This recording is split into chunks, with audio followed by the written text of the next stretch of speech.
Cognitive dissonance.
Excellent. Yeah, thanks.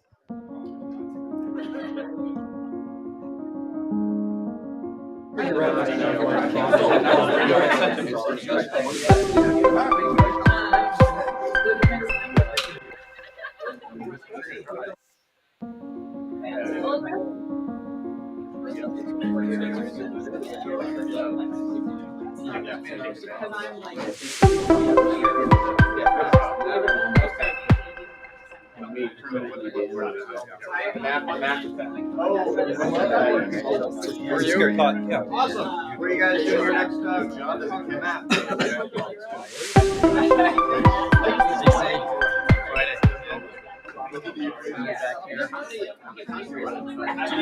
You're going for the Paris a lot.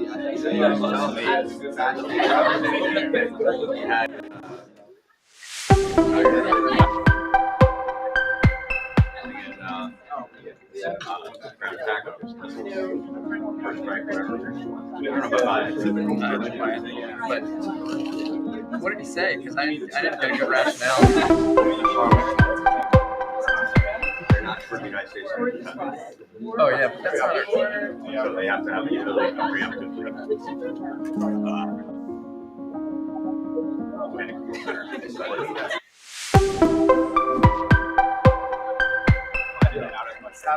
Sign up. Spend a week negotiating so you can move as much of TSMC as you possibly can. Although at that point they have no incentive to surrender. Maybe you spend a week telling the U.S. that there won't be any more iPhones.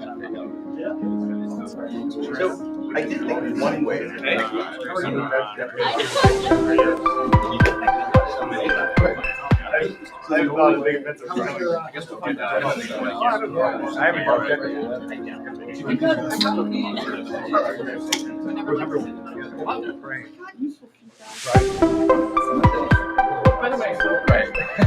Right. So they can force you. I mean, that's the way I look at Japan.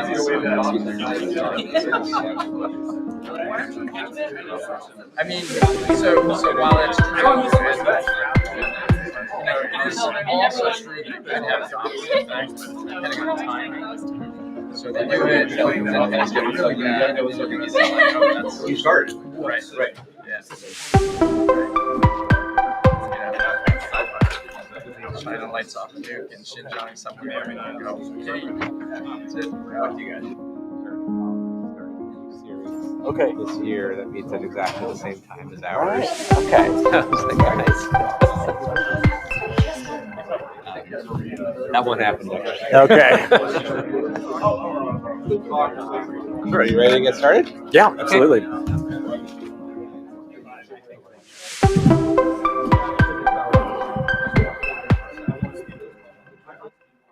So good afternoon, everyone. Welcome to the MIT SSP Wednesday seminar. I'm Taylor Fravel, Director of the Security Studies Program. I'm really delighted today to welcome Josh Busby from the University of Texas at Austin. He's going to talk about states and nature, the effects of climate change on security. He's a professor at the LBJ School of Public Affairs at UT Austin.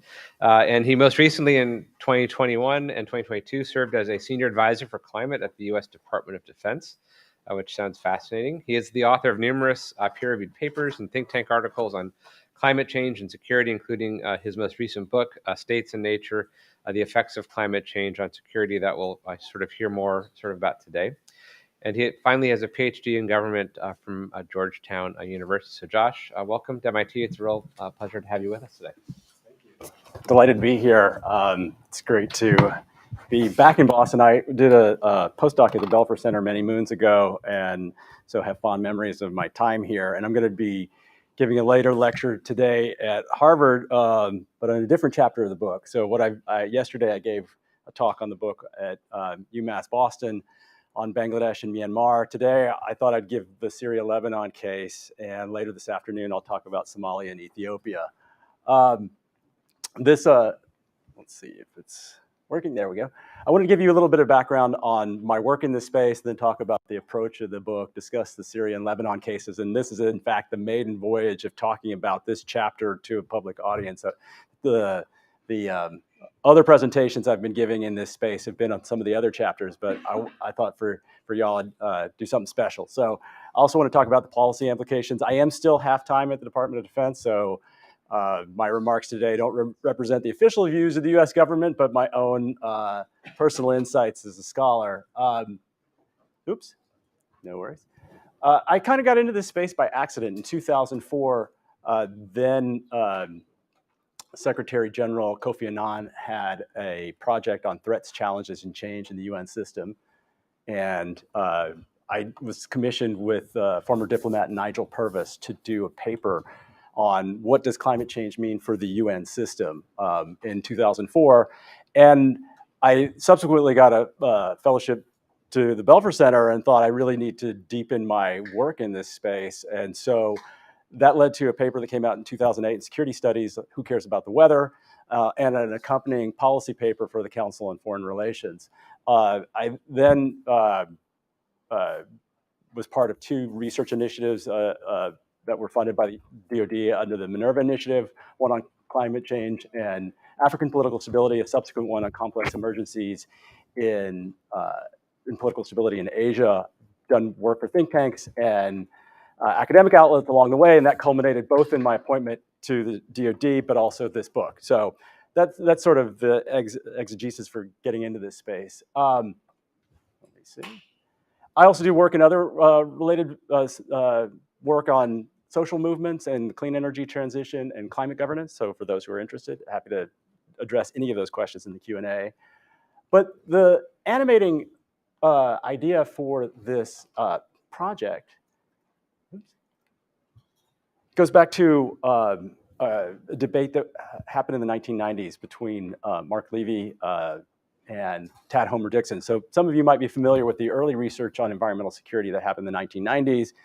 Tad Homer-Dixon, the Canadian scholar, was leading a research program, mostly of single cases that were trying to trace the relationship between environmental degradation and violent conflict. And Mark Levy pointed out, he said, the more logical research strategy under the circumstances would be to compare societies facing similar environmental problems but exhibiting different levels of violent conflict. That would permit some precision in identifying the conditions under which environmental degradation generates violent conflict and when it does not. And as far as I could tell, nobody ever took Mark up on that research challenge of trying to identify paired cases that had similar environmental exposure but different security outcomes. And I thought that would make a good book, especially as the new literature on climate and security emerged in the 2000s. A lot of it was quantitative, and it's hard to read a 200-page book of regression tables. And so I thought paired cases would make for a better book in this space. And so that's what I set out to do. So that animated the research question, under what conditions will climate hazard / change lead to negative security outcomes? And I'm very specific about those sets of terms, and I hope it'll become clear in the conversation why I framed it as such, because I'm interested in doing a bit of broadening both of our understanding of security and beyond that. So let me move on to the next slide. So this is the basic approach of the book. It's paired cases, and I'll talk a little bit more about each of these in turn. That has broad geographic coverage. So a lot of this literature that emerged in the 2010s was on Africa. I wanted to have wider geographic coverage than that. I wanted to broaden our understanding of security, not to go too far in the direction of human security, but a little bit wider aperture than just violent conflict, and I'll talk about that. I also wanted a general argument that would explain a range of security outcomes, including but not limited to violent conflict, which may be hubris on my part, but I went ahead and did it anyway. And I also wanted to unpack the causal mechanisms. As I said, a lot of the work in this space has been quantitative and correlations, but hasn't done the work to try to connect cause and effect carefully, and I tried to do that in this project. So as I said, I set out to do paired cases. Why did you have famine in Somalia after exposure to severe drought, but not in neighboring Ethiopia? Why did you have a civil war in Syria after drought, but not in neighboring Lebanon? Why did you have severe loss of life in Myanmar after exposure to a severe cyclone in Myanmar, but not in neighboring Bangladesh and India? And I also tried to take advantage of within case variation. So for some folks who are old enough in this room, you may remember the early 1980s where Ethiopia had a devastating drought that killed hundreds of thousands of people alongside conflict. Now, up until recent turn, the last couple of years in Ethiopia, when there were severe droughts, hardly anybody died. And so how do we account for that? Bangladesh, if people are familiar, going back to its founding, when it cleaved from Pakistan, it had a severe cyclone that killed on the order of 300,000 people, major reason for secession. But by the 2010s, major cyclones, hardly anybody dies in Bangladesh. How do we account for that? So that's the within case variation in the book as well. I'm going to focus on Syria, Lebanon today, as I said, but I'm happy to talk about the other chapters. So here I try to broaden the notion of security, and for folks in this room won't be surprised, the conventional understandings of security problems typically are ones where there's agency by some armed external attacker against another state, or it could be internal to a state. But there's been a broadening of the notion of security to countenance other kinds of problems that rise to the level of what we call security problems. And that has to do with not the agency of an attacker, but the severity of the threat. And it's for this reason that problems like the COVID-19 pandemic or the Ebola crisis before it, or problems like climate change, rise to the level of security problems because of the potential severity of their impacts. And those severity of impacts include large-scale loss of life. And so in my mind, it's not the agency of an external attacker that matters, but it's the severity of the threat. I'm happy to talk about that more in the Q&A. And so if climate change leads to and contributes to more extreme weather events that then have the potential to kill large numbers of people or escalate into wider political instability and conflict, then those rise to the level of security problems in my mind. And that's the argument that I make here. So what's the argument more specifically in terms of why you have security problems in some places and not others? And so I have a kind of three-part argument. I'll discuss them briefly and then unpack them. The first is state capacity. And here I'm talking about infrastructural capacity to deliver services. So states with low capacity will have more trouble responding to climate hazards. The second dimension, and I'll say more about each of them in a second. The second is a degree of political inclusion. So states with politically exclusive regimes are less likely to respond to climate hazards with support for all at-risk groups. So if the first gets at the ability of states to respond to climate hazards, the second gets at their willingness. But there's a third dimension, which is the role of international assistance. And that's where states that block foreign assistance or allocate it in biased manners are likely to have worse outcomes. So let me walk through each of these pieces in turn and then put them all back together. So states need to be able to mobilize resources and carry out service delivery to prepare for and respond to climate hazards. And not all states are equally capable in that manner. And drawing on the work of Fukuyama, Michael Mann, late Andrew Price Smith, among others, to get at this infrastructural capacity, which I distinguish from coercive capacity, although I recognize there may be some ambiguity in the text about that. We can talk about that in the Q&A. Let me move to the second factor, which is political inclusion. So here I'm thinking and drawing on the work of Acemoglu and Robinson, Douglas North, Colin Call, Cullen Hendricks, Nina von Exkuel, and others. There's the kind of classic argument from Amartya Sen that you hardly ever have or never have famines in democracies. And I don't think regime type is as interesting a delimiter for this space as degree of political inclusion or exclusion. And here it's representation of all at-risk groups in government that I think is important. And you have societies where large proportions of the populace are not represented in government, their needs are likely to be ignored or actively discriminated against by the governing regime. And that would mean in the event of climate hazard exposure, more suffering, but it also can be the seeds of grievance for those key groups who are left out of decision making to want to potentially violently seize the state. And so if we think of sort of state stability as a function of sort of elite condominiums of groups in society, that can break down if key groups are left out and their needs are not addressed. And we can talk more about that in the Q&A.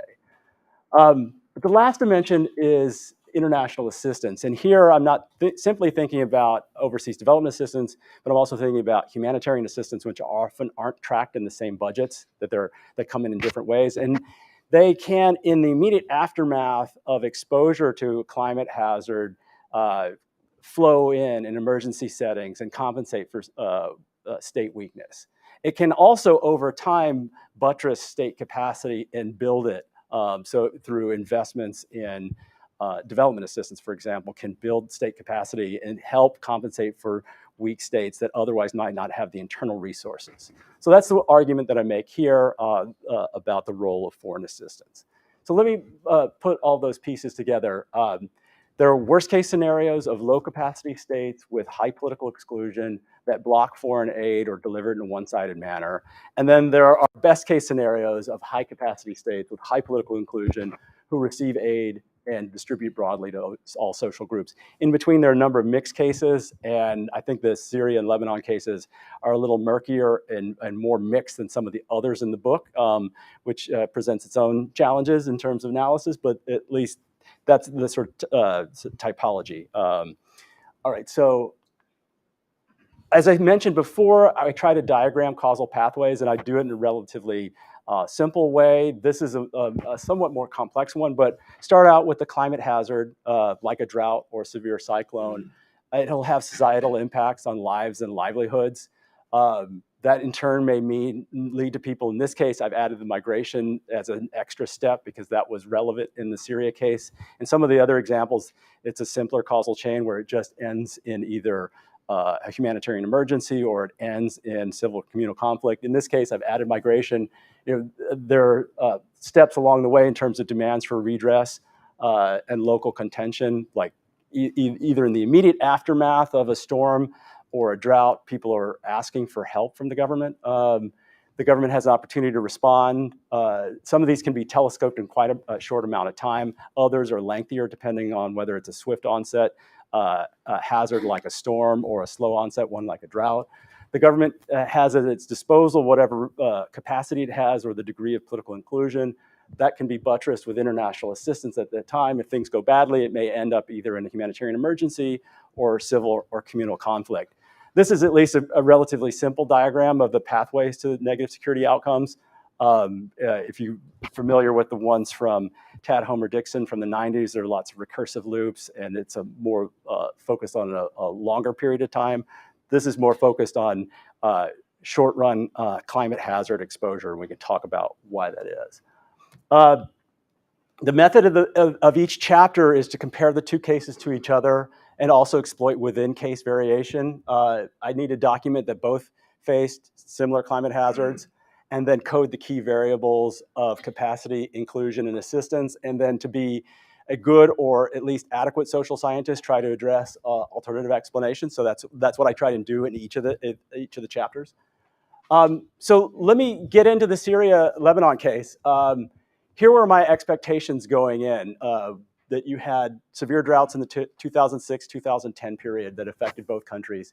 Slight differences in state capacity, a weaker infrastructural capacity of the Syrian state compared to Lebanon, much more exclusive regime in Syria compared to Lebanon, although Lebanon is inclusive, but only somewhat, and I'll talk about that. International assistance, limited access in the case of Syria, broader access and delivery on the part of Lebanon. Those were at least my expectations going in. So here's what I found. First, I have to document hazard exposure, and I need to connect it to potential security outcomes through impacts on lives and livelihoods. Now, I say climate hazards rather than climate change for a reason, in that it's very difficult to attribute any single event like a drought to anthropogenic climate change. The science of attribution studies has matured, and so there is work that suggests that the drought that affected the Levant in the 2006-10 period was made more likely by climate change. But on some level, it's not necessary for the argument to determine that it was so, in that what we typically do in this field is to look for proxies for the kinds of effects that we expect climate change will have in the future. So whether or not any specific historical extreme weather event was made more likely by climate change isn't really all that important, because it's indicative of the kinds of effects we expect to see down the road. And so, so on some level, I'm talking about these climate hazards that may or may not be directly attributable to anthropogenic climate change, but it's indicative of the kinds of effects we expect to see in the future. So climate scientists have said before the Syrian uprising that began in 2011, the Greater Fertile Crescent experienced the most severe drought in the instrumental record.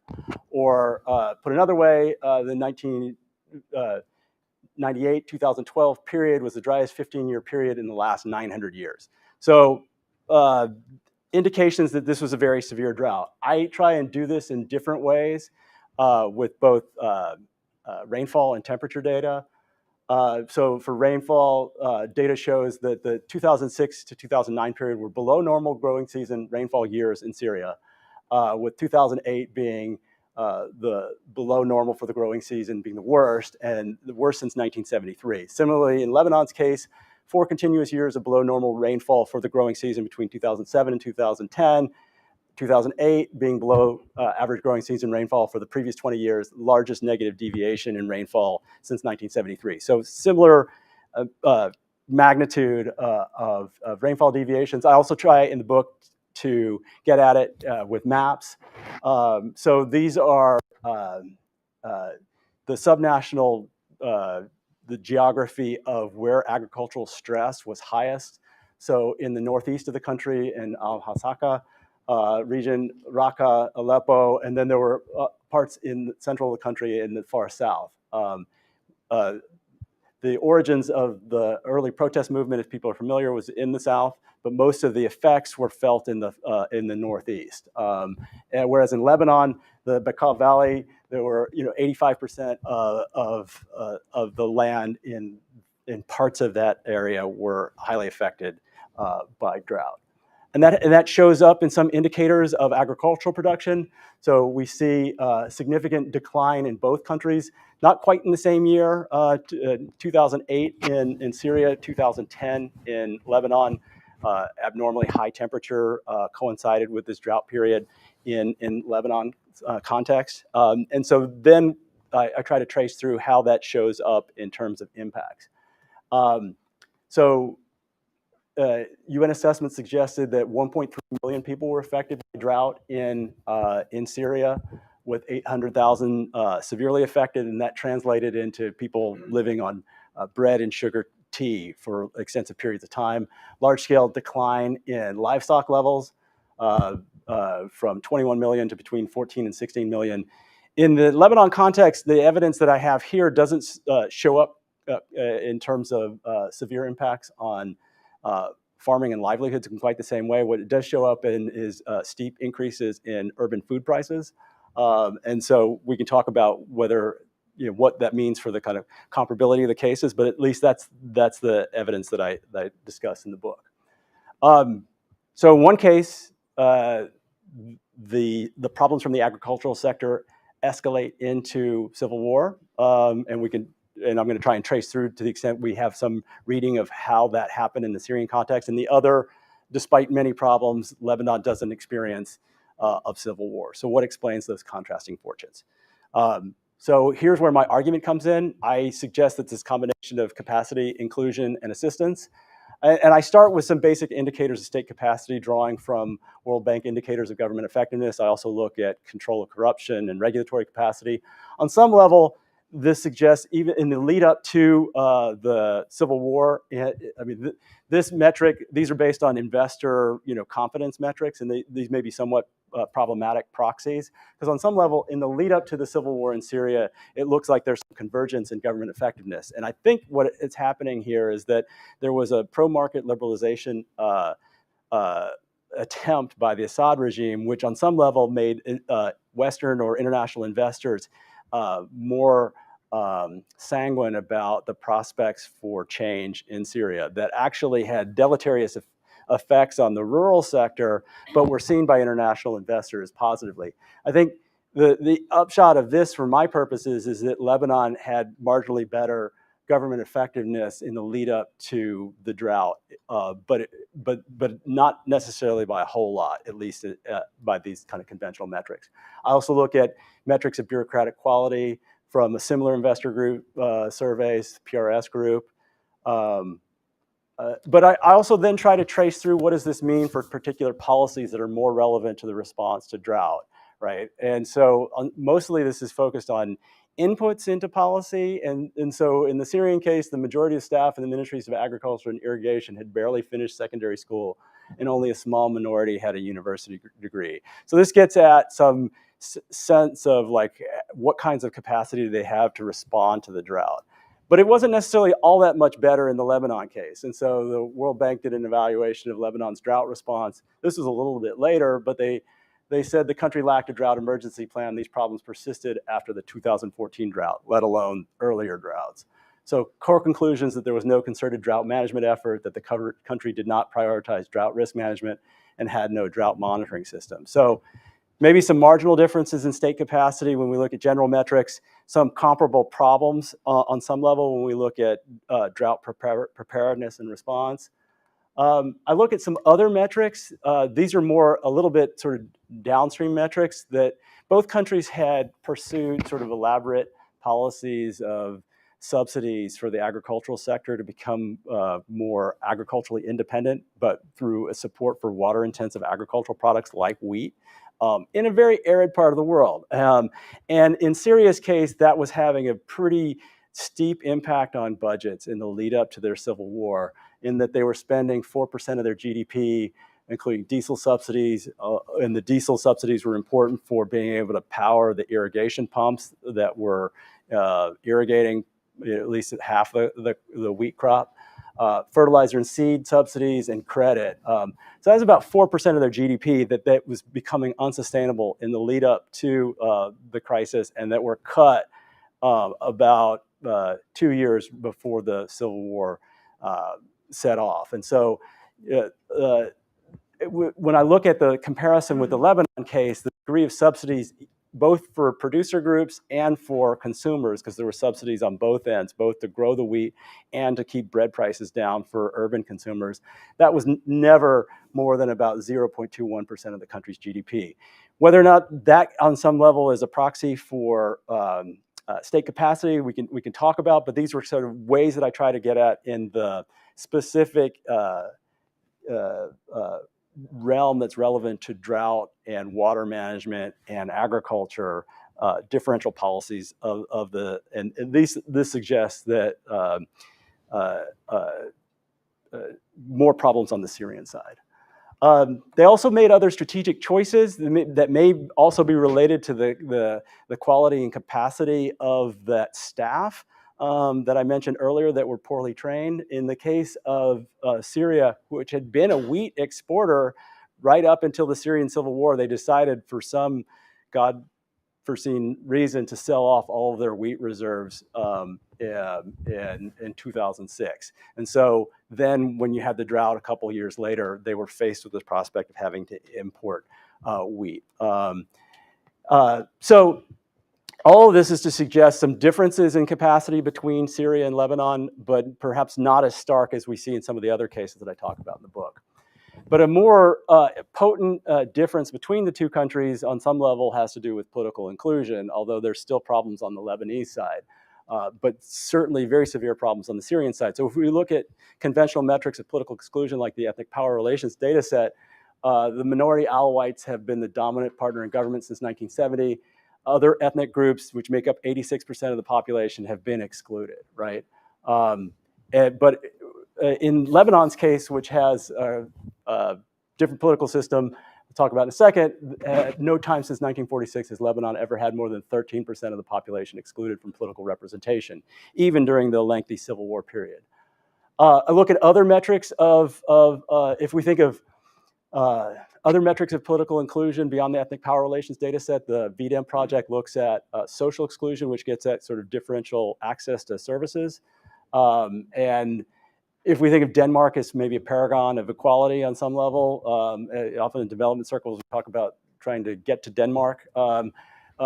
Syria is far higher than Lebanon, certainly, vast differences than Denmark, but Lebanon's sort of an intermediate case on that score. But there's a sort of more nuanced portrait that I try to talk about in the text, that the government had maintained some political stability under the Assad regime, Assad the father, by balancing interest groups and trying to get some buy-in even from the groups that weren't formally represented in government through sort of preferential access to services and resources. So Kadur and Mazur note, the regime has played a subtle game of balancing and securing the interests of other segments. The general quiescence of the Sunni business classes of Aleppo and Damascus during the uprising is clear evidence of this fact. But Assad, the son, had more problems in sort of being able to maintain this sort of clientelist policy base as the resources of the country declined. And this is related to the issue that I talked about before with the high subsidy regime. They weren't able to maintain that. And so in the lead up to the Civil War and in the wake of the drought, Hinnebusch describes the deterioration in the social base of the regime as it neglected its former compact with the largely Sunni peasantry. So in addition to the support for sort of business groups, there had been sort of trade-off and in agreement with the kind of Sunni peasants that will give you subsidized resources to be able to continue to farm. They couldn't do that in the same way, so the structural balance in the regime was shifting towards patrimonial authority at the expense of bureaucratic and inclusionary capacity. And so it was more of a kind of effort to reward selected business groups that were more in favor of Assad, the son, and led to some of the deleterious consequences later on. In Lebanon's case, their government structure has been one of power sharing. They've tried to maintain a delicate balance among the country's 18 different religious groups or confessions. Some periods more successful than others.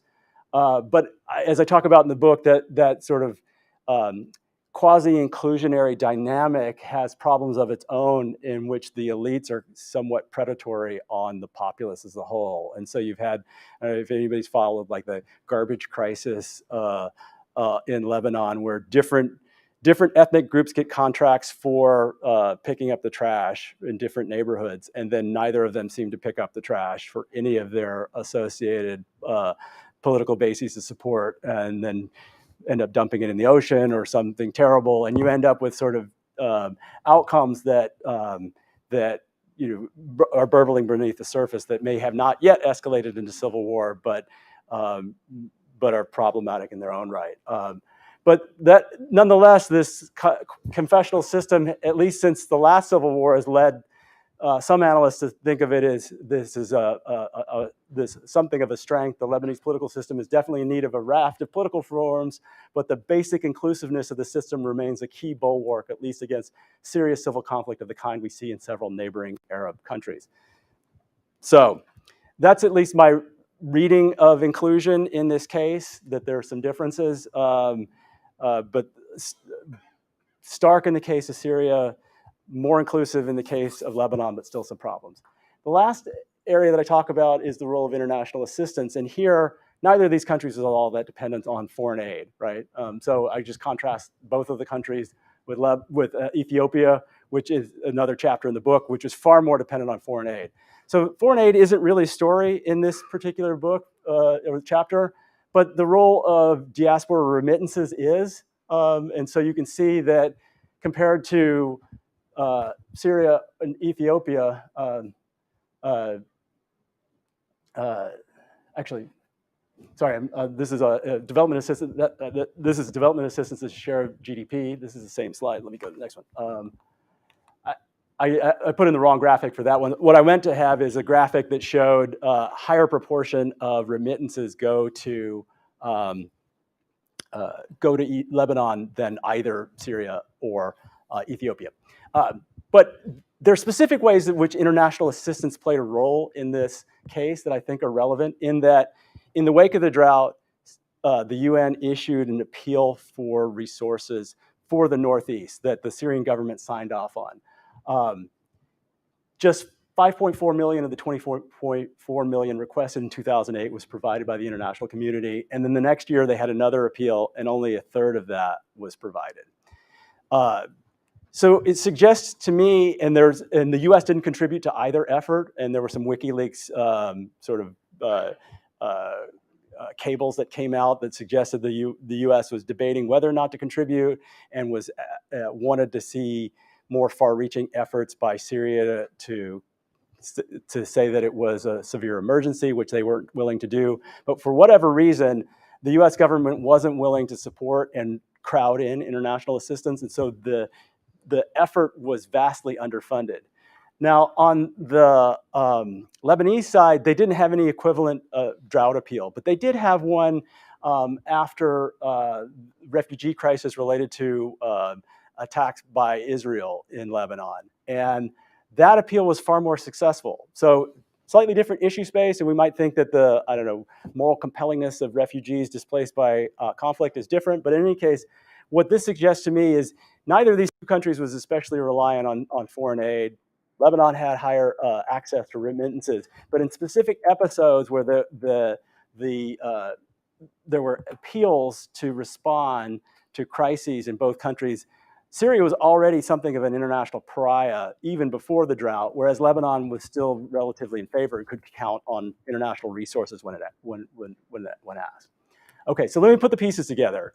And I'm going to focus on Syria because it's a more complex and difficult case. It's a longer causal chain than some of the other chapters. And it's actually been a source of contention for people who might be familiar with it, in that there have been think tanks that have claimed the Syrian civil war was caused, or one of the major causes of the Syrian civil war was drought. And there are other scholars like Jan Selby and Marwa Daoudi at Georgetown, who basically said, no, it was other things. It's all governance all the way down. Jan Selby and others have said there wasn't a big drought. There weren't that many people that were displaced. They didn't end up protesting. What do we make of that discrepant evidence? And so I try and go through all of the different authors who weighed in this space and see what we can make of it. So Tobias Ide had some interesting remarks in an exchange where he said there's good evidence to suggest that the drought did displace large numbers of people from the north of Syria to southern and western cities. And there are debates about how many it was. On the high side, people are claiming as many as 1.5 million. It's probably still several hundred thousands. And he said it's still very likely that several hundred thousands of additional people migrated from the drought-affected areas to the outskirts of urban centers. And it's probably more significant than folks like Jan Selby give it credit for. And what does that mean? How does that translate into something that's relevant to the start of the Civil War? Hinnebusch says, in Daraa, formerly a base of the Ba'ath, where the protests began, the loss of work opportunities in Lebanon, corruption, and drought had encouraged Salafism among unemployed youth. Schmidt says the drought-ravaged Northeast led to mass migration to crowded slums in the North, especially Idlib and Aleppo. It was also especially from those segments and places that the opposition militias recruited its greatest number and most dedicated activists. I go through about 3 or 4 other authors that make similar claims, but there's still a bit of hand-waviness about what is our sense of the representation in those protests, because there are other countervailing views. So Ababsa, she makes the argument that those displaced populations didn't take part in the protests, right? They did not take part in the revolts in Daraa and the coast, being too poor to get politicized, according to many observers. But then, nevertheless, the presence of so many displaced peasants, proof of the failure of the Jazeera development, was an important context element in which the revolts occurred. So, and you have other scholars sort of on that side who are saying, but they didn't take part in the protests early on. There are other scholars who provide additional nuance and countervailing views. So Ash and Obradovich have a paper where they're looking at lights at night to show before and after the drought where protests were most likely to be observed. And so protests were less likely to be observed in the areas that had outmigration and more likely to be observed in these peri-urban areas that experienced in-migration. But then when you look at the actual substance of people's protest activities, drought doesn't come up. So what do we make of that? So my additional reflections that I talk about in the chapter suggest it's not quite clear what social groups were the main protagonist in anti-government activity. My sense is that you had a cohort of several 100,000 people in the outskirts of major cities who were potentially recruitable to participate in protests, particularly as their co-ethnics, mostly Sunnis, were being repressed violently. And so the question that we have to ask ourselves is like how important is that recruitable mass of several 100,000 people, many of them young men who don't have basis of employment? How important is that as a base for adding into the masses of people that were potentially mobilizable for the uprising? So Selby, said, but there were lots of other people already there, returning migrants from Lebanon. There had already been internal migration within the country. So did a pulse of 200,000 to 500,000 people in 2008, 2009 make much of a difference to the uprising? I tend to think, maybe because I want to think that's true, I think that it's important, but on some level, that's as far as we can get with this particular case, given the evidence that's available. Now, on the Lebanese side, in the alternative explanation section, and I'll close in a second, is that the arguments are numerous about maybe these cases are too different from each other. Like the impacts of drought don't show up in the record as quite as severe, so it doesn't lead to the kinds of social consequences that we saw in Syria that were translatable into migration, protest, and conflict. Lebanon had a recent memory of civil war that was still salient, that may have dampened enthusiasm for escalation. But I also reflect on Lebanon's own precariousness. So if you've followed like that, or the fertilizer explosion that happened in 2020, or the garbage crisis, or any number of things, that Lebanon's ability to escape conflict and return to civil war may be a function of luck at this point. That the problems of the sort of elite groups on all sides being somewhat predatory and not doing service delivery for the masses is something that has created large-scale youth movement protests that may be somewhat disconnected from the sort of ability of elites to sort of lead their social groups and avoid conflict, and could escalate to be something that they can't control one day. So there are other arguments to talk about, governance factors that are the real drivers of Syria's civil war as opposed to the drought. But I was a student of Andy Bennett's at Georgetown, and his work on process tracing and case study methods suggests that qualitative methods don't give us as much purchase on relative causal weight as we might like in complex causality situations.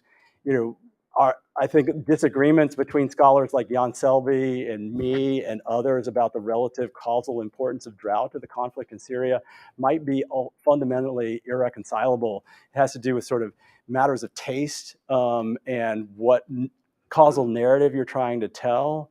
And the fact is that you had a devastating drought in Syria that preceded the civil war, that dislocated large numbers of people, and you had a recruitable mass of young men that was expanded in the peri-urban areas. That if we were to take that away, would Syria still have had a civil war? Very well might have. If we were to change the path of history, or the U.S. had contributed to international efforts to dampen the drought, would Syria's civil war still have happened? Again, still very well might be overdetermined. But those were sort of paths that did in fact happen. And from my take, we couldn't tell the story of Syria's civil war without talking about the drought. Whether or not you want to ascribe it to having a major causal impact or a minor one is kind of subject to maybe one's taste. Last thing I'd say, and this is really focused on other chapters, less so this particular one, but there are certain policy implications. In the other chapters, I talk about how focused investments in Bangladesh and Ethiopia, despite their exposure to severe droughts in the case of Ethiopia, or severe cyclones in the case of Bangladesh, at relatively low levels of income, they've been able to reduce mortality from those particular problems, and with the help of foreign assistance. And it suggests that foreign actors, well-meaning foreign actors, can help address the problems that are likely to become worse with climate change by helping countries become more resilient and to adapt to this problem. And that's a salutary lesson on some level, that we don't necessarily have to accept that countries are consigned to have terrible outcomes in a world in which there are more severe droughts and cyclonic activity, because that hasn't been the case in some of these other countries where they've made judicious use of foreign aid in targeted areas to build state capacity. But I also recognize that it's much harder for external actors to have much a role shaping political inclusion. And so we need to have a kind of theory of state building if we're well-meaning external do-gooders wanting to help another country. What's our understanding of state cohesion and state building in that particular locality, and what are the possibilities for influence, but also the limits as well. So I'm going to stop there. Happy to talk more about this case, talk about the other cases, or to the extent that I'm able to talk about my work in the Pentagon. Thank you. Great, thank you.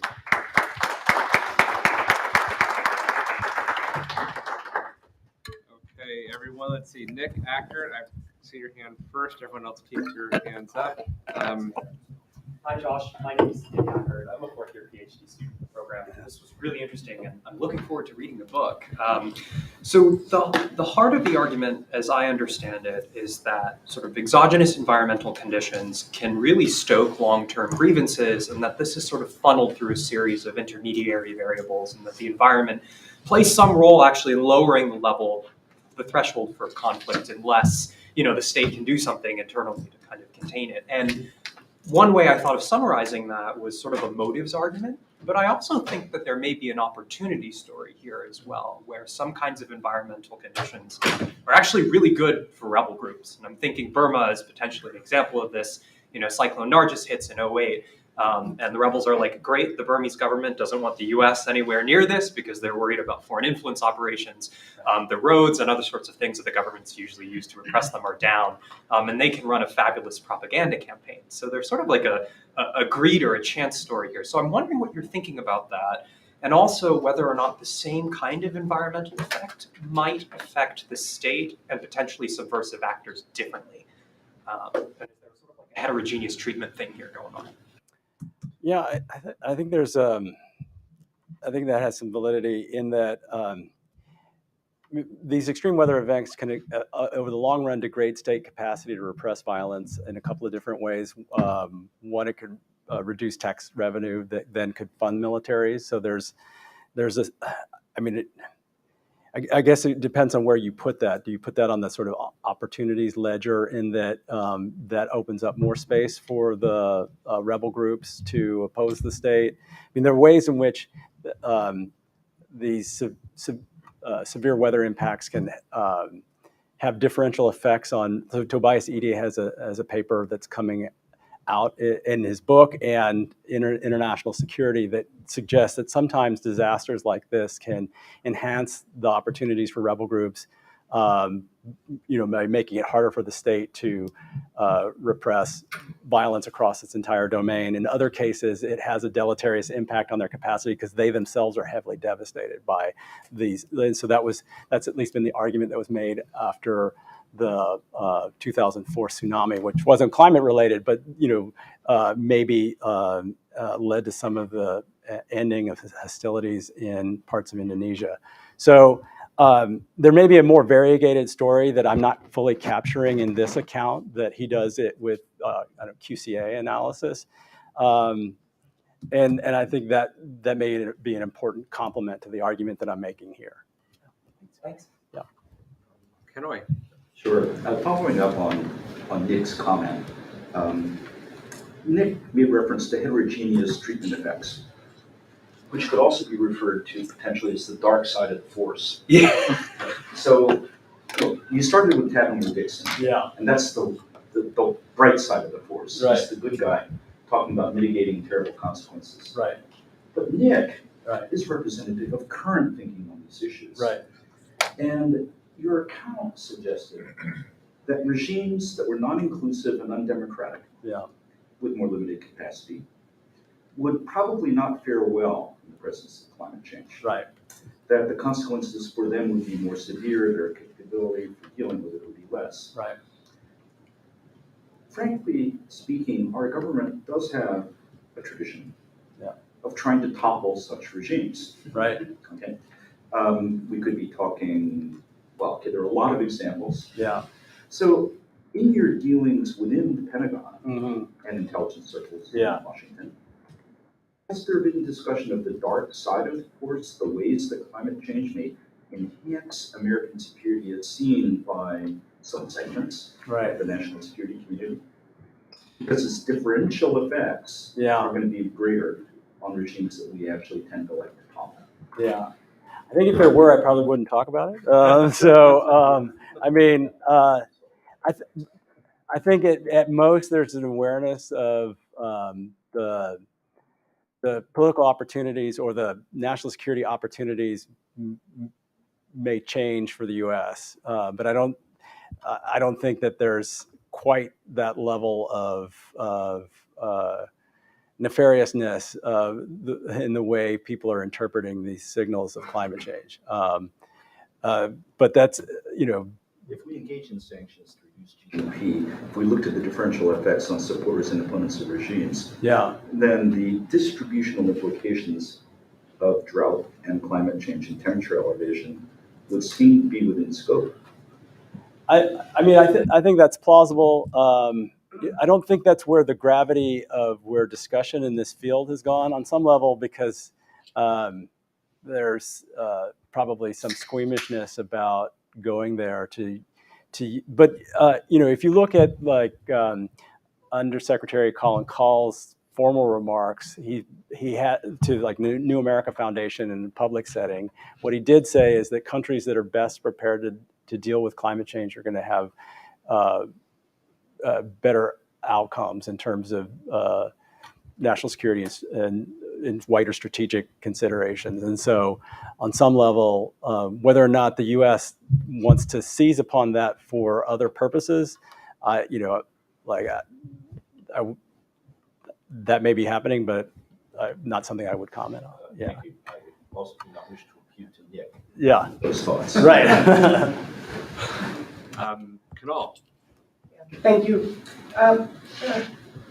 Since I expected that we'll get something about climate change as an independent variable for negative security outcomes. Yeah. But it seemed to me like the state capacity and inclusive institutions are the independent variables, and climate change is only a triggering element after which these other variables come into play. Right. Now, and how strong is this as a triggering element? How much is climate hazard as a determinant of conflict? It is difficult to understand from this research design. So, have you looked in other parts of the book at two states with similar institutions and similar capacity, but one facing more climate hazards and thus facing more conflicts? Yeah, that's not exactly the way I approached it here. I approached it in terms of two facing similar climatic hazard exposure, but differences in governance, either inclusiveness or capacity. And so that may be another research design that might be interesting to pursue. I didn't, though, for this project. I kind of followed Mark Levy's guidance back in the day. But this question of kind of, we think of climate change as a permanent impact on the long-run development capacities of countries. And what I focus on are relatively short-run climate hazard exposure. And so as I talk about in the later chapters and in a forthcoming piece in PS, the field hasn't really come to grips with how to deal with something that's likely to lead to permanent changes in countries' GDP potential because their capacity for agriculture is greatly diminished. I say permanent, but at least over the next 50 to 100 years, deteriorating circumstances that will impinge on their ability to provide for their needs of their populace, pay for their militaries, and so on. We haven't really got great analytical tools to get at that. And so on some level, I think that's a necessary. There's a paper by Cullen Hendricks and Sarah Glazer that's early in this space called Trends and Triggers. And most of the work in this space is focused on climate change and hazards as triggering for conflict, but not in that sort of trend analysis for long-run forces. And there's other work that kind of gets at the role of long-run forces that may then show up in societal outcomes. I'm thinking about Asamoah and Robinson's work on disease vectors in colonial Africa and how that shows up in later political institutions like after decolonization because of the kinds of economic systems that could be established in countries that had high disease vectors. You could have limited settler colonies and limited sort of replication of imperial political institutions, whereas in other countries that had lower disease mortality, you had higher settler populations, and then they created political institutions that looked more like where the colonists had come from. Those had long-running effects that then may show up in later GDP and development trajectories or political violence later on. And I think climate change is likely to have effects like that, but we don't really have good analytical strategies to try to get at those, since we're largely looking to a future problem. And if we're looking for past analogs, like we may have to go to 200 or 300 years ago or several thousand years ago to find comparable examples in the historical record for what climate did to previous societies, but then they had such different adaptive capacities that we might not think that's very relevant to the current context. Anyway, long-winded answer of trying to get at your question, but thanks. Let's see, Nina Miller. Sure. Thank you so much. This was really interesting. This might be a bit of a meandering question, but I'll try to focus it. I guess I'm curious about the political effects of climate hazards. And by that I mean, in your research design and especially the Syria case, you focused a lot on the very material effects of whether we can identify who moved where, and who was affected by the drought. And that you seem to sort of find an absence of these like symbolic effects, that people didn't refer to climate as a mobilizing grievance. It didn't really show up in like the narratives about the Civil War. Mm-hmm. And so as we think of other hazards, I guess two come to mind, thinking about like COVID-19, which maybe isn't quite a climate hazard, but has similar, like you could think about it in a similar way, or something like Hurricane Katrina. It seems like there's like a political interpretation of it that doesn't necessarily line up with the material effects. And if you look across, democracies, you see very different responses to COVID. If you look at like pre-pandemic ratings, the US was expected to have a fantastic response to COVID, and then in a lot of ways didn't.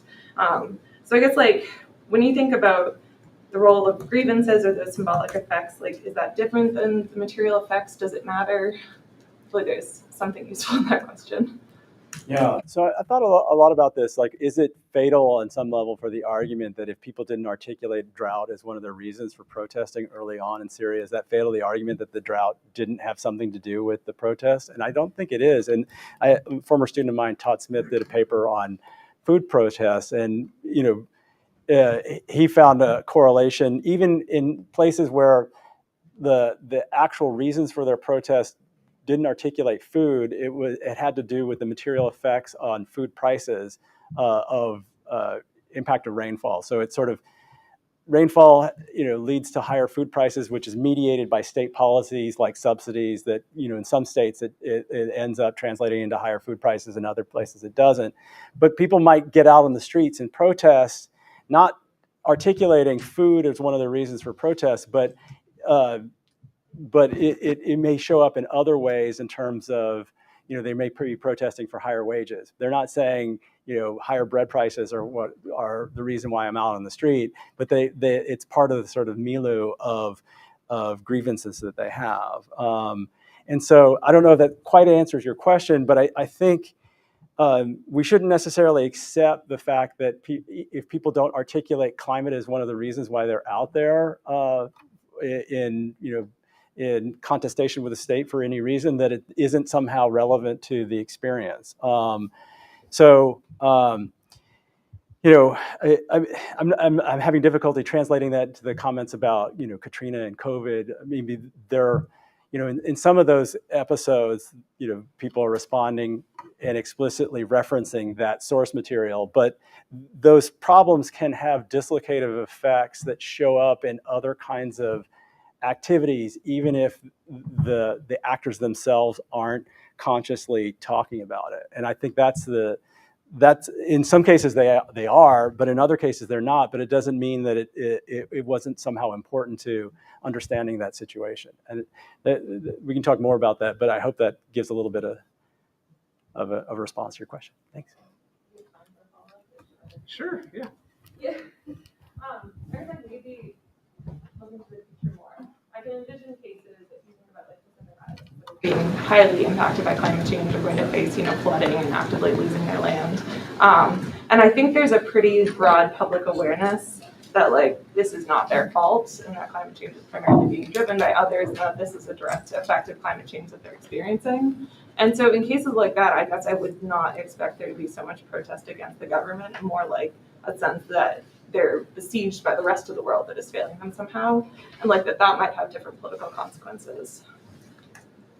Yeah, I think it's true that, so it's interesting that once people are aware of climate change is a mobilizable problem that around which they can use it as an access for potentially getting resources, then you've seen state governments instrumentalize the problem and try to reframe it and say, and this is one of the challenges I think of people worry about saying climate change is a cause of conflict, is that it sort of lets governments off the hook for bad policy, and they can ascribe it to some international force that's outside of their own control.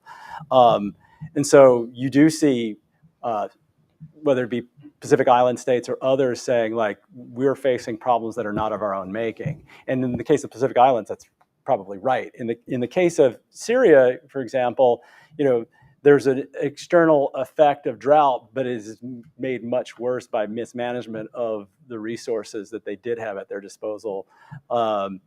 And so I think there's a way to talk about, climate as an independent force in its own right, but that converges with other governance deficits to make problems worse without letting governments off the hook. But I do think that there's the potential now for this problem to be used as a symbolic resource by affected countries to try to extract resources from others. But mostly on some level, there's been a sort of rhetorical effort by developing countries through like loss and damage, demands for compensation. And there's been a rhetorical effort by northern countries to say, yes, we will provide you with some compensation, but the actual compensation doesn't materialize. And so, it's rhetorical on both sides, but they're very real lived effects for the people on the ground in, those countries that shows up in, over time, potentially existential risk for those countries' ability to continue as free states in the international system because of sea level rise. Sure. John Caverly? Hey, Josh. I guess I want to maybe sharpen, or not sharpen, kind of pile on Kudal and Nina's excellent points. It's sort of, all right, capacity, inclusion, assistance, these are things that make states better off to handle situations. And I'm just trying to figure out what is the difference between a climate shock and a financial crisis, an earthquake, a pandemic, and does it matter and why? And then I guess the larger thing to follow up is sort of like, who are you trying to convince in this book, and what are you trying to convince them of, and why? That's sort of like, because we're talking about a causal story here. Yeah. And once you have a causal story, then you can try and convince people of something. I'm trying to figure out who you're trying to convince here. Right. Great. So, so when we had a previous grant in this space with the Pentagon, Alan Cooperman, graduate of here at MIT, included climate as just yet another shock. In his mind, it wasn't all that dissimilar from economic shocks. So he did a series of papers to look at climate as just another indicative shock. And I haven't spent as much time thinking about, like, is climate different? I mean, on some level, it's if it's part of shocks that are outside of government control, then there may be kinds of shocks that are seen as ones that governments should have been aware of and prepared for, and other kinds of shocks that are sort of like acts of God. So climate maybe be perceived a bit more like that, that then lets governments off the hook. But I'll have to think about that one a little bit more. In terms of who I'm trying to convince, there's been a divide in the literature, and you see it show up in this case where people say it's climate that's the driver, whereas other people are saying it's governance and factors all the way down. And what I was trying to do was wed those two strands to say, look, it's climate under certain conditions when you combine it with governance, and try to get beyond this sort of stark divide of at least a cohort in the environmental security literature trying to say it's either climate or it's governance, which I found unsatisfying. So, and it's also speaking to this sort of, people may be familiar with the sort of threat multiplier concept that Sherry Goodman, former Deputy Undersecretary of Defense, popularized in the climate security literature, where she basically said, climate is a threat multiplier, maybe not an independent threat on its own, but when combined with other factors, but didn't say much about which other factors matter. And on some level, that that's important, because if we're focused on identifying which are the key scope conditions that matter, some of those are more tractable to policy intervention. But if we just basically say all bad things go together, threats multiply, it doesn't give us much indication about what kinds of particular circumstances we should care about. And here, at least, I've put forward an argument that it's capacity inclusion that really matter, and that assistance can have some role, particularly on the capacity side, which maybe gives us some leverage over things that for policy purposes we might have some influence over. Great president. So I guess I'm going to echo a couple of comments that were made here, but I guess I have to confess my own sins coming in, which is I think it's an error to kludge together political violence and suffering from an ecological event and try and treat them under the same rubric. Mm-hmm. So some of the comments I think you've had here are about the basic proposition that we have a lot of theories about civil war, and you're really studying civil war here. And an obvious, maybe not the research design you wanted to do, but a kind of an obvious research design that would give you a lot of leverage is, what is the simplest and most basic things the theories about civil conflict say about the outcome of civil conflict? And how does any number of kinds of climactic events affect a key independent variable in that theory? So I would say that kind of the most widely accepted, but not necessarily really agreed hypothesis here is that civil wars break out when the balance of power between the state and its challengers is affected by an exogenous shock. Right.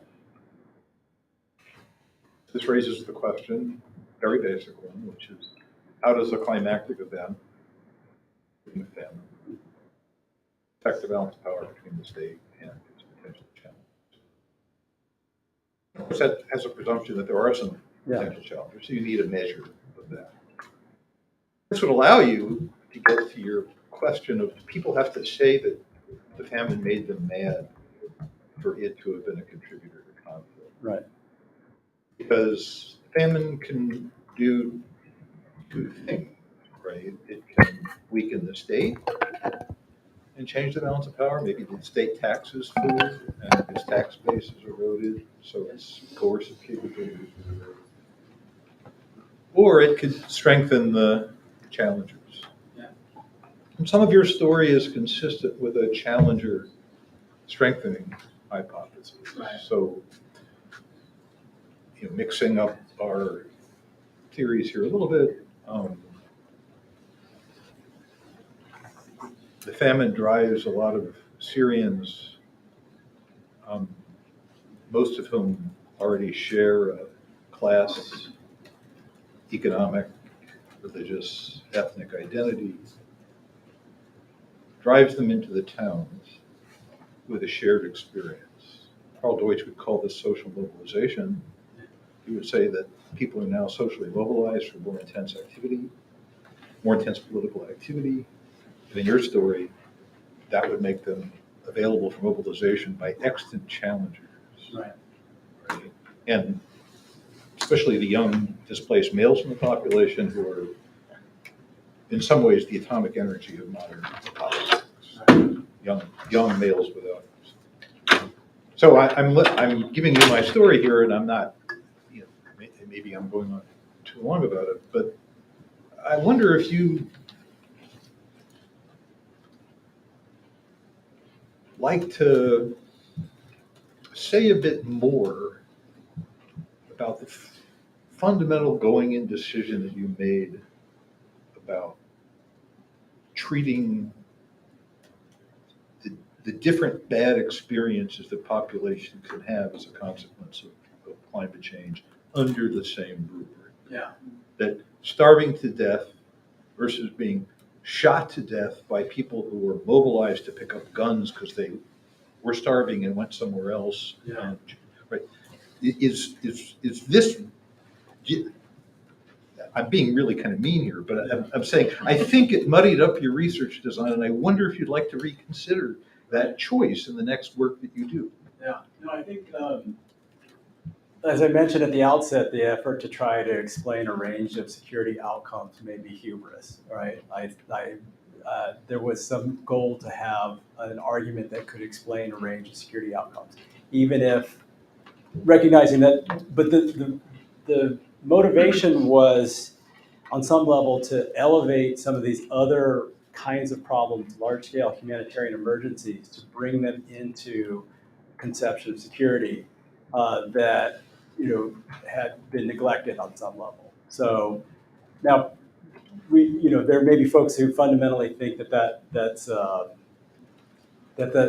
sort of conceptual stretching of security by saying large-scale humanitarian emergencies don't constitute security threats by conventional measures because you're just focusing on large-scale loss of life. But what we care about is, people who are actively killed by the state or actively killed by rebel movements. In my mind, and I made that argument at the outset that I think it's the severity of the impacts that matter, and that we've had both drought and cyclones kill hundreds of thousands of people. You're repeating yourself, and I guess I'm repeating myself. Yeah. Right.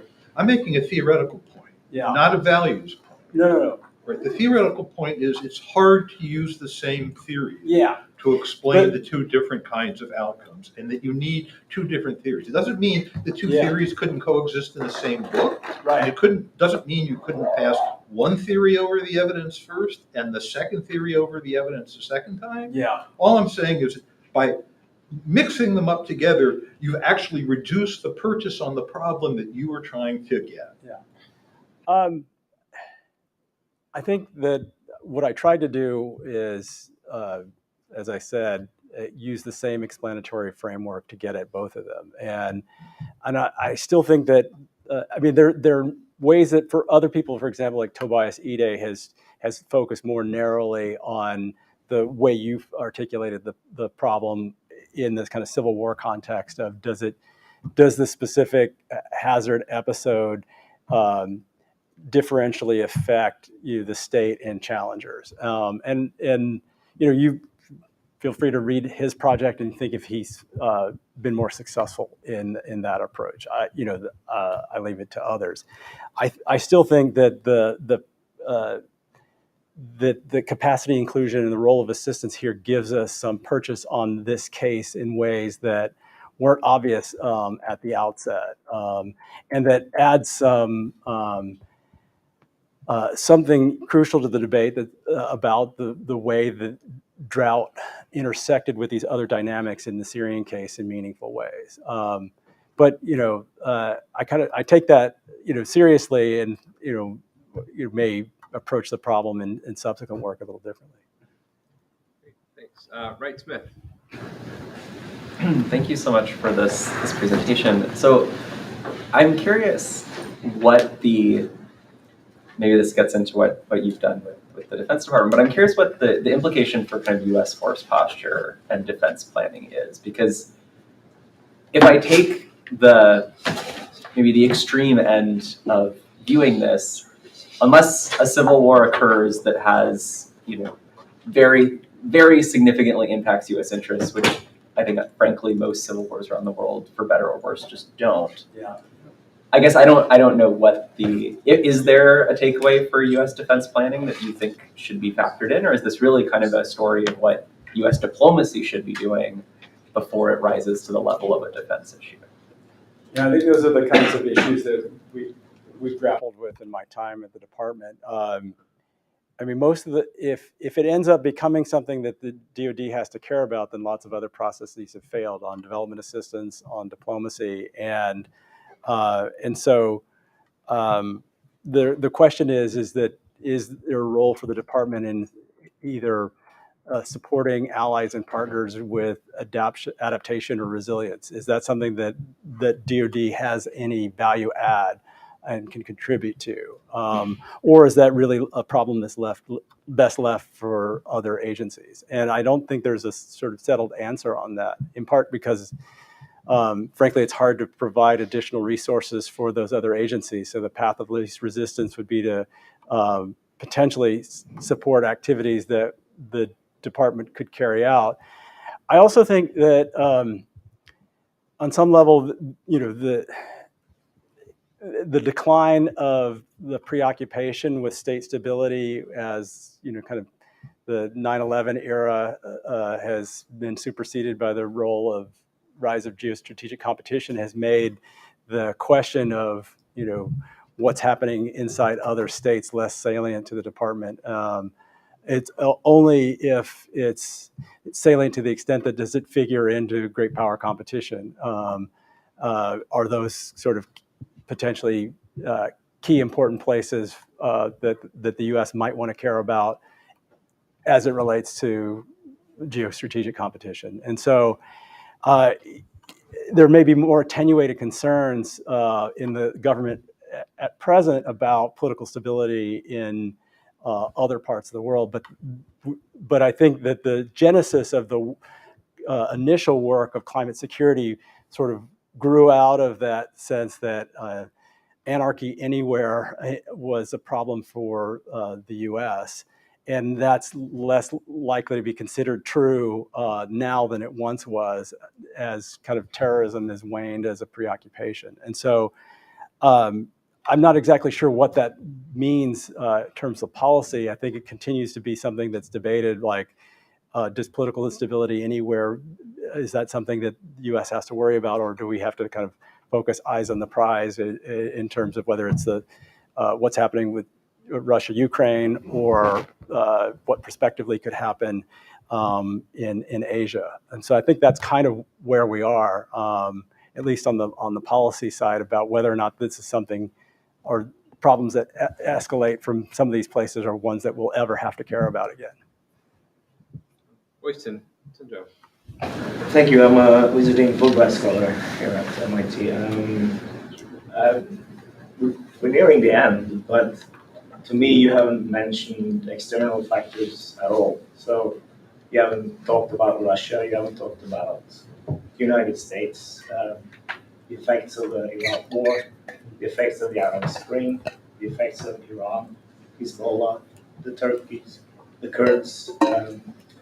So I'm just wondering how external factors figure into your book, especially this case, because I think Syria and Lebanon is sort of a bad neighborhood, and that do affect the origins of the civil war in Syria. Yeah, that's a good question. So, as I talked about a little bit, that there were opportunities for the U.S. to respond in the wake of the drought, and it chose not to. But that's only the sort of tip of the iceberg in terms of external effects on these particular cases. Obviously, there's a history between the two countries. Syria had occupied Lebanon for many years. There were external effects of large numbers of migrants coming into from Iraq, coming into these countries. So, on some level, it's hard to figure those into the wider argument. I focus mostly on the intersection in this particular chapter on because many of the developments that happen, at least in the Syrian context, with wider role of Russia, happened a little bit later. So this is mostly thinking about the initiation as opposed to the wider politicization of that particular conflict. But the role that external factors play in the book throughout is kind of like the one that I mentioned before, where international actors have choices to decide to contribute aid or not. And in a number of the cases, it's not simply a choice where the local actors decide not to receive aid. For example, that's true in the Myanmar case. In other cases, it's also the choice of the local, of the outside actors not to offer it in the first place. And that's what we see in the Syria case. And we also see that in the Somalia case, where the U.S. government, through the Patriot Act, discouraged international humanitarian groups from providing aid to Somalia in the wake of that drought, because they were worried about diversion of assets to al-Shabaab. So it wasn't simply one of al-Shabaab, saying we don't want assets, which we don't want international assistance. It was also one of the international community pulling back at that moment of crisis. So the international role, it mostly comes through the international assistance vector, at least in this argument, but I'm mindful that there are other complexities of the international environment at the time that I'm abstracting away from, that are, important to bring to bear on a fuller exposition of the cases. Ron Siegel. Thank you. You seem to have been concentrating on intrastate conflict brought on by climate grief. Yeah. At least so far. Do you also consider interstate conflict in two forms? One is over resources which are becoming more valuable due to climate problems, like the Indus River or the Renaissance Dam. Right. And secondly, over unwelcome migration. And it was certainly a factor with Bangladesh in 1971, provoking the Indian intervention. But the Mediterranean and Mexican borders may see a factor of 10 upsurge if we ever get to 3 or 4 degrees of delta T. And that'll cause a lot of grief and mischief. Yeah, so most of the literature in this space is focused on intrastate violence, as you suggest, and my book is not is in that vein. In part because there was a whole literature of people talking about there will be water wars between countries, and the history of between states has historically been one of water sharing, even in highly albeit unequal. All right. And so there are concerns that in a world of worsening climate change, that problems like the Grand Renaissance Dam are going to be less tractable, in that there's going to be less water between countries and more potentially to fight over. But historically, there haven't been large interstate conflicts over water, and that they've been, because of, even along the Indus, India and Pakistan have fought a number of wars, but never over water, and they've been able to kind of bracket that problem. Whether they will be able to in the future with climate change is less clear. And I think there are a lot of, this kind of gets at the last question, there are lots of wider international dynamics, whether it's migration or interstate contestation over water, that I think are worth considering as we expand the issue set in this space. So, the next generation of work on climate security is also focused on responses to climate change. Some of those responses include, sourcing of raw materials like cobalt and lithium from places around the world. That those responses themselves may lead to more social contestation and violence, as it leads to different distributional implications in getting access to those raw materials. So I think that's the next generation of work, is trying to bring some of that back in, albeit with the recognition that hype worries about interstate violence over transnational river basins may be something that we want to avoid making claims about. Great. Well, this brings us to the end of the seminar. Please join me in thanking Josh for a terrific talk.